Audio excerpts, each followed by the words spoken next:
கடந்து போ, இல்லை கண்டுக்காம போ. அவ்வளோதாங்க வாழ்க்கை. நம்ம வாழ்க்கையில் நிறைய பேர் தினமும் நடக்கிற விஷயத்த டைரி எழுதுகிற பழக்கத்தை வச்சுருப்போம். இப்போ அந்த பழக்கத்தையே லைஃப் ஸ்கில்ஸ்க்கு நம்மளுக்கு உதவுற மாதிரி கொஞ்சம் டிஃப்ரெண்ட்டாக நான் அதை சொல்ல போகிறேன். இப்போது நான் சொல்ல போகிற இந்த யூஸ்ஃபுல் டிப் ஒரு 4 லெட்டரில் உங்களுக்கு அடங்கும். DWAR, டுவார். இப்போது டிக்கு என்ன அர்த்தம் அப்படின்னு கேட்டிங்கன்னா, வாட் ஐ டிட், இன்னைக்கு நான் என்ன செஞ்சேன் அப்படின்னு சொல்லி நீங்கள் எழுதணும். அதாவது ஒரு விஷயம் நீங்கள் வெளில பார்த்தீங்க, வெளில எங்கேயாச்சும் போனீங்க, அதை பார்த்து வியந்தீங்க அப்படின்ற விஷயத்தை எழுதலாம். நீங்கள் காலையிலேருந்து எவ்வளோ யூஸ் பண்ணியிருக்கீங்க அமௌண்ட்டு, அதெல்லாம் கணக்கெல்லாம் இதில் எழுதலாம். இந்த மாதிரி விஷயங்கள்லாம் எழுதுறதுனால உங்களுக்கு சில விஷயங்கள் ஞாபகம் இருக்கணும் அப்படின்னு சொல்லி இருக்கிறது அதில் ஞாபகம் இருக்கும். அடுத்து வாட் ஐ வில், நாளைக்கு நான் என்ன செய்ய போகிறேன் அப்படின்னு சொல்லி நீங்கள் எழுதணும். நாளைக்கு நீங்கள் என்ன செய்ய போகிறேன் அப்படின்னு சொல்லி நீங்கள் இப்போவே எழுதுறதுனால நீங்கள் அந்த விஷயத்துக்கு ப்ரிப்பேராக இருக்க முடியும். அது மட்டும் இல்லாமல் அந்த விஷயத்தை நீங்கள் கண்டிப்பாக செஞ்சு முடிச்சிடுவீங்க. அதுக்கு தேவையான விஷயங்கள் வாங்க வேண்டியது, அந்த மாதிரி விஷயங்களை கூட நீங்கள் வாங்கிக்கலாம்.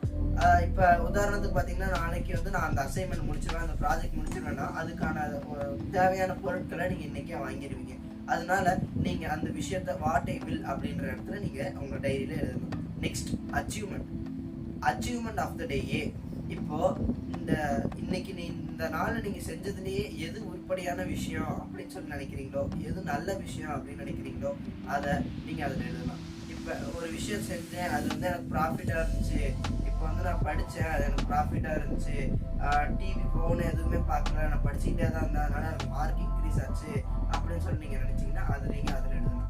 அது மட்டும் இல்லாமல் நீங்கள் ஒவ்வொரு விஷயத்தையும் அச்சீவ்மெண்ட்ஸ்லேயும் சரி, வாட் ஐ வில் டூ அப்படின்னு சொல்லி நீங்கள் செய்கிறதுலையும் சரி, ஒரு ஷார்ட் டைம் ரிவார்ட்ஸ் வச்சுக்கோங்க. இப்போது நீங்கள் ஷார்ட் டைம் ரிவார்ட்ஸ் வச்சுக்கும் போது நாளைக்கு இப்போ நான் அந்த விஷயத்தை செய்யணும், இப்போ அந்த ப்ராஜெக்டை முடிக்கணும்னு சொன்னீங்க இல்லையா, அந்த ப்ராஜெக்டை இப்போ முடிக்கணும் அப்படின்னா அந்த ப்ராஜெக்ட் நீங்கள் முடிச்சிட்டிங்க அப்படின்னா அதுக்கு நீங்கள் இப்போ நான் சாக்லேட் வேணும் அப்படின்னா அதை முடிச்சுட்டு சாக்லேட் எடுத்துக்கோங்க. அது ஷார்ட் டைம் ரிவார்ட்ஸ் அப்படின்னு சொல்லி வச்சுக்கோங்க. அது உங்களுக்கு மோட்டிவேட் பண்ணும் உங்களோட ப்ராஜெக்டை முடிக்கிறதுக்கு.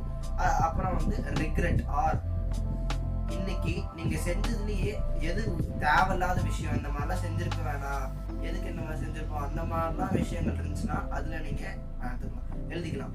இப்போ நீங்க அதுல எழுதுறதுனால உங்களுக்கு இப்ப உதாரணத்துக்கு பாத்தீங்கன்னா, நான் இதுக்கு முன்னாடி இதை செஞ்சேன், ஆனா இது லாஸ் ஆயிடுச்சு, இனிமேல் நான் அந்த மாதிரி செய்யக்கூடாது. இல்லைன்னா நான் ரொம்ப நேரம் செல்லு பார்த்துட்டேன், ரொம்ப நேரம் டிவி பார்த்துட்டேன், அதனால நான் படிக்கல, அதனால மார்க்லாம் போயிடுச்சு அப்படின்னு சொல்லி நீங்க எழுதலாம். இப்ப நீங்க எந்தெந்த தப்பு செஞ்சீங்க அப்படின்னு சொல்லி எழுதுறதுனால உங்களோட தப்புகள் குறையும், உங்களோட நல்ல பழக்க வழக்கங்கள் வளரும். ஸோ நீங்க இந்த டைரி எழுதுறது ரொம்பவே யூஸ்ஃபுல்லா இருக்கும். டெய்லியுமே டைரி எழுதுங்க. டுவார் அப்படின்ற நான் சொன்ன யூஸ்ஃபுல்லான டிப்ஸ் யூஸ் பண்ணுங்க. இதனால உங்களுக்கு கண்டிப்பா சேஞ்சஸ் வரும். அது மாதிரி 15 to 30 days இதை கண்டிப்பா எழுதுங்க. அதுக்கப்புறம் இதுவே தானா உங்களுக்கு ஒரு ஹேபிட்டா மாறிடும். ஸோ இதை கண்டிப்பா ஃபாலோ பண்ணுங்க. உங்களோட விடைபெறுவது Yogesh, class 10 platinum 1 Bharathi academy, Rettipatti, Namakkal.